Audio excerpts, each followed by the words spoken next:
انتقال کیلیان امباپه به ریال مادرید یکی از مهمترین اتفاقات اخیر در دنیای فوتبال بوده است. امباپه که از سال 2017 در پاریس سن ژرمن بازی می‌کرد، به عنوان یکی از بهترین بازیکنان جهان شناخته می‌شود و مدتی طولانی مورد توجه ریال مادرید قرار داشت.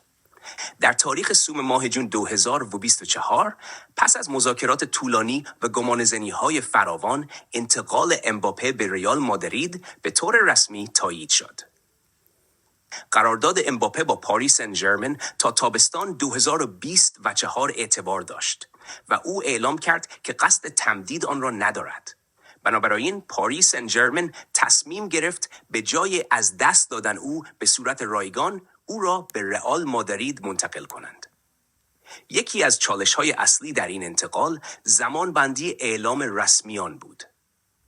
رئال مادرید ابتدا قصد داشت پیش از شروع مسابقات قهرمانی اروپا این انتقال را اعلام کنند. اما به دلیل تعهدات امباپه به تیم ملی فرانسه و مشکلات لوجستیکی این امر دشوار بود.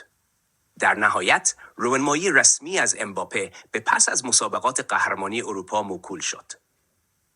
انتقال نه تنها تأثیر زیادی بر رئال مادرید و پاریس سن ژرمن دارد، بلکه پیامدهای وسیعی برای فوتبال اروپا دارد.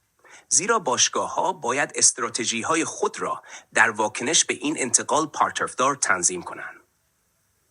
ورود امباپه به رئال مادرید انتظار می‌رود گزینه‌های هجومی این تیم را به طور قابل توجهی تقویت کنند و چشمانداز هیجان انگیزی برای فصل‌های آینده به همراه داشته باشد.